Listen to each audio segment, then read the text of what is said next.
নমস্কাৰ বন্ধুসকল, মই আপোনালোক সকলোকে মোৰ চেনেলত স্বাগতম জনাইছোঁ। বন্ধুসকল, মোৰ নাম গোবিন্দ ৰাজ কৰ্মজন, বাস্তু এক্সপাৰ্ট নিউমেৰলজিষ্ট। বন্ধুসকল, আপোনালোকৰ সুবিধাৰ্থে মই চেনেলটোত বাস্তুৰ সম্পৰ্কে, সংখ্যাতত্বৰ সম্পৰ্কে, জ্যোতিষৰ সম্পৰ্কে, তাৰ লগতে আপোনালোকৰ বিভিন্ন সমস্যা সমাধানৰ উপায়সমূহৰ সম্পৰ্কে আলোচনা কৰি থাকোঁ। গতিকে যদিহে আপোনালোকৰ মোৰ চেনেলৰ ভিডিঅ'সমূহ চাই ভাল লাগে, অনুগ্ৰহ কৰি মোৰ চেনেলটো ছাবস্ক্ৰাইব কৰি ভিডিঅ'সমূহ লাইক কৰিব, কমেণ্ট কৰিব আৰু যিমান পাৰে শ্বেয়াৰ কৰিব। বন্ধুসকল, আজি মই আপোনালোকৰ লগত আপোনালোকৰ ঘৰত যদি ৰোগ ব্যাধি বেমাৰ যদি নুগুছে, তেন্তে আমি তাৰ কাৰণে কি উপায় কৰিব লাগে, কি সহজ উপায় কৰি আমি আমাৰ ঘৰৰ পৰা ৰোগক দূৰ কৰিব পাৰোঁ, সেই বিষয়ে ক'বলৈ আগবাঢ়িছোঁ। বন্ধুসকল, সাধাৰণতে ৰোগ হোৱাৰ বিভিন্ন কাৰণ থাকে। আমি যদি খোৱা লোৱা ভালকৈ নকৰোঁ, আমাৰ শৰীৰে যদি ভালকৈ ভিটামিন নাপায়, বা যদি আমি অস্বাস্থ্যকৰ পৰিৱেশত জীৱন যাপন কৰোঁ, আমি হাইজিন মেইনটেইন নকৰোঁ, তেতিয়াও আমাৰ বিভিন্ন ধৰণৰ ৰোগ হ'ব পাৰে। কিন্তু যদি আপোনাৰ ঘৰত কনষ্টেণ্টলি এটাৰ পিছত এটা ৰোগ আহিয়ে থাকে, এজনৰ ৰোগ ভাল হয় আৰু এজনৰ ষ্টাৰ্ট হয়, আপোনালোকৰ বেমাৰ ঘৰৰ পৰা নুগুচেই, তেন্তে তাৰ কাৰণে আমি কি উপায় কৰিব লাগে সেই বিষয়ে ক'বলৈ আগবাঢ়িছোঁ। বন্ধুসকল, বাস্তুশাস্ত্ৰত সকলোতকৈ আমাৰ কাৰণে, স্বাস্থ্যৰ কাৰণে সকলোতকৈ ইম্পৰ্টেণ্ট দিশটো হৈছে নৰ্থ ইষ্ট, উত্তৰ পূব দিশটো। যদি আপোনাৰ ঘৰত উত্তৰ পূব দিশটোত বাস্তুৰ দোষ আছে, ধৰি লওক তাত কিটচেন আছে, টয়লেট আছে, টয়লেটৰ টেংকি আছে, বা তাত আপোনালোকে চিৰি নিৰ্মাণ কৰি থৈছে, ষ্ট'ৰ নিৰ্মাণ কৰি থৈছে, তাত কোনো জীৱ জন্তু গঁৰাল আছে, তেতিয়াও কিন্তু আপোনালোকৰ এই ধৰণৰ সমস্যা বেছিকৈ হ'ব পাৰে। গতিকে আপোনালোকে যিমান পাৰে নিজৰ ঘৰত উত্তৰ পূব দিশটো ক্লিন কৰি ৰাখিবলৈ যত্ন কৰিব লাগে, চাফ চিকুণ কৰি ৰাখিবলৈ যত্ন কৰিব লাগে, পাৰিলে তাত মন্দিৰ নিৰ্মাণ কৰিব লাগে। তাৰ লগতে আৰু এটা দিশ আছে যাক স্বাস্থ্যৰ দিশ বুলি কোৱা হৈছে, যাক কোৱা হয় নৰ্থ অফ নৰ্থ ইষ্ট, অৰ্থাৎ উত্তৰ পূব আৰু উত্তৰৰ মাজত এটা আৰু দিশ পোৱা যায়, যাক কোৱা হয় নৰ্থ অফ নৰ্থ ইষ্ট, অৰ্থাৎ এনানি বুলি যাক কোৱা হয়, উত্তৰ পূব বুলি যাক কোৱা হয়। সেই দিশটো বাস্তু অনুসৰি তাক স্বাস্থ্যৰ দিশ বুলি কওঁ।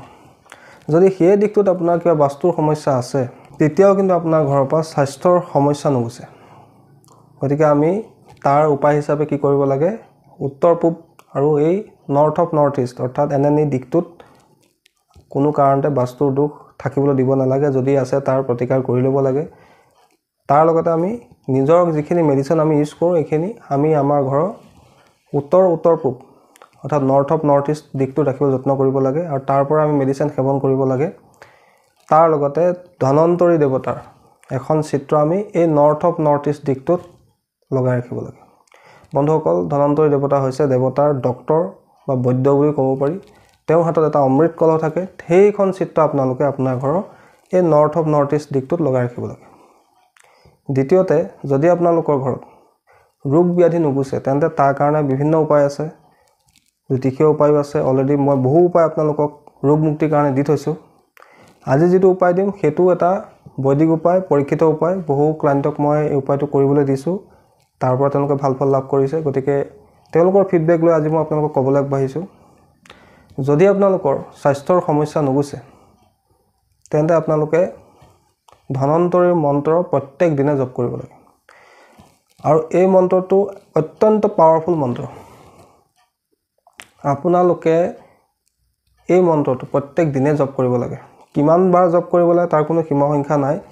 যিমানে জপ কৰিব তাৰ পজিটিভ এনাৰ্জি আপোনাৰ লাভ হ'ব। আৰু এই মন্ত্ৰটো আপোনালোকে বিচনাত বহি, ক'ৰবালৈ গৈ থাকোঁতে, শুই থাকোঁতে, যেতিয়া তেতিয়া আপোনালোকে জপ কৰিব পাৰে। বন্ধুসকল, মন্ত্ৰটো অকণমান দীঘল, মই আপোনালোকৰ স্ক্ৰীণত দি দিছোঁ। মন্ত্ৰটো হৈছে ওম নমো ভগৱতে মহাসুদৰ্শনায় বাসুদেৱায় ধনন্তৰে অমৃত কল হস্তায় সৰ্বভয় বিনাশয় সৰ্বৰোগ নিবাৰণায় ত্ৰৈলোক্যপতয়ে ত্ৰৈলোক্য নিধয়ে শ্ৰী মহাবিষ্ণু স্বৰূপ শ্ৰী ধনন্তৰী স্বৰূপ শ্ৰী শ্ৰী শ্ৰী ঔষধ নাৰায়ণায় স্বাহা। বন্ধুসকল, মন্ত্ৰটো আপোনালোকে আকৌ এবাৰ শুনি লওক।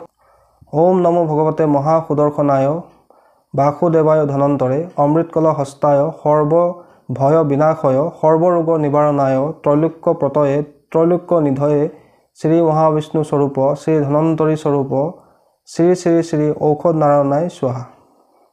এই মন্ত্ৰটো আপোনালোকে যিকোনো এটা বাৰত বা শুভ তিথিত, শুভ নক্ষত্ৰত আপোনালোকে মুখস্থ কৰি ল'ব।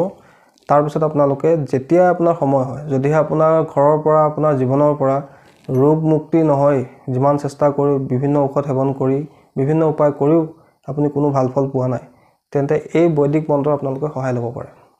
বন্ধুসকল, এই মন্ত্ৰটো কোৱা হয় ধনন্তৰী ৰোগ মুক্তিৰ মন্ত্ৰ আৰু এইটো সম্পূৰ্ণ এটা বৈদিক মন্ত্ৰ আপোনালোকে সম্পূৰ্ণ আস্থা ৰাখি মনত বিশ্বাস ৰাখি উপায়টো কৰিব নিশ্চয় ইয়াৰ পৰা আপোনালোকে ভাল ফল লাভ কৰিব বন্ধুসকল তাৰোপৰি যদি আপোনাৰ কোনো ডাঙৰ ৰোগ হয় যিটো ৰোগ সাধাৰণতে ডক্টৰে ধৰিব নোৱাৰে কি ৰোগ হৈছে আপোনাৰ আজি হাৰ্টৰ বিষ কাইলে ভৰিৰ বিষ পৰহিলে পেটৰ বিষ তাৰ পিছত মাথাৰ বিষ এটাৰ পিছত এটা প্ৰব্লেম আপোনাৰ শৰীৰত যদি উৎপন্ন হয় তেন্তে তাৰ কাৰণে আমি আৰু এটা মন্ত্ৰ সহায় ল'ব পাৰোঁ বন্ধুসকল সেই মন্ত্ৰটো হৈছে ৰোগ মুক্তি মহাৰুদ্ৰ মন্ত্ৰ বন্ধুসকল এই মন্ত্ৰটো কিন্তু আপোনালোকে যেতিয়া তেতিয়া মুখস্থ কৰিব নোৱাৰিব কোনোবা এটা অমাৱস্যাৰ দিনা আপোনালোকে শিৱ মন্দিৰ যাব লাগিব শিৱ মন্দিৰত গৈ মহাদেৱৰ শিৱলিংগত কেঁচা গাখীৰ আৰু তিল অৰ্পণ কৰিব লাগিব অৰ্পণ কৰি আপোনালোকে এই মন্ত্ৰটো শিৱলিংগৰ সন্মুখতে ৰৈ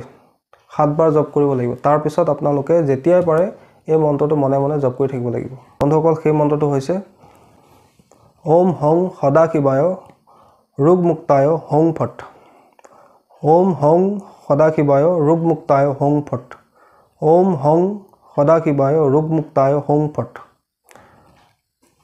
বন্ধুসকল এই মন্ত্ৰটো আপোনালোকৰ যিকোনো দুৰাৰোগ্য ৰোগৰ পৰা মুক্তি লাভ কৰাত সহায় কৰে আপোনাৰ আয়ুস বৃদ্ধি কৰাত সহায় কৰে এক প্ৰকাৰে মহামৃত্যুঞ্জয়ৰ নিচিনাই এই মন্ত্ৰটো শক্তি আছে আপোনালোকে মই কোৱা ধৰণে কোনো অমাৱস্যাৰ দিনা শিৱলিংগত কেঁচা গাখীৰ আৰু তিল অৰ্পণ কৰি শিৱলিংগৰ সন্মুখত 7 বাৰ এই মন্ত্ৰটো জপ কৰিব 7 বাৰ জপ কৰাৰ পিছত এই মন্ত্ৰটো সিদ্ধ হ'ব তাৰ পিছত আপোনালোকে যেতিয়াই পাৰে মনে মনে এই মন্ত্ৰটো জপ কৰি থাকিব চাব আপোনালোকৰ শৰীৰৰ যিখিনি ৰোগ ব্যাধি আছে সেই ৰোগ ব্যাধি আপোনাৰ শৰীৰৰ পৰা লাহে লাহে আঁতৰি যাব সম্পূৰ্ণ বিশ্বাস ৰাখি কৰিব দুইটাই বৈদিক মন্ত্ৰ গতিকে আপোনালোকে গুৰুৰ প্ৰতি আস্থা ৰাখি ঈশ্বৰৰ প্ৰতি ভক্তি ৰাখি মন্ত্ৰকেইটা জপ কৰিব নিশ্চয় ইয়াৰ পৰা আপোনালোকে ভাল ফল লাভ কৰিব তাৰোপৰি এই মন্ত্ৰটো আপোনালোকে আৰু প্ৰকাৰ ইউজ কৰিব পাৰে ৰাতিপুৱা শুই উঠি কোনো পানী গিলাচ ল'ব পানী এগিলাচত এই মন্ত্ৰটো 11 বাৰ জপ কৰি 11টা ফু দিব তাৰপিছত সেই পানীখিনি আপোনালোকে গ্ৰহণ কৰিব আৰু এই উপায়টো প্ৰত্যেক দিনে কৰিবলৈ ল'ব বন্ধুসকল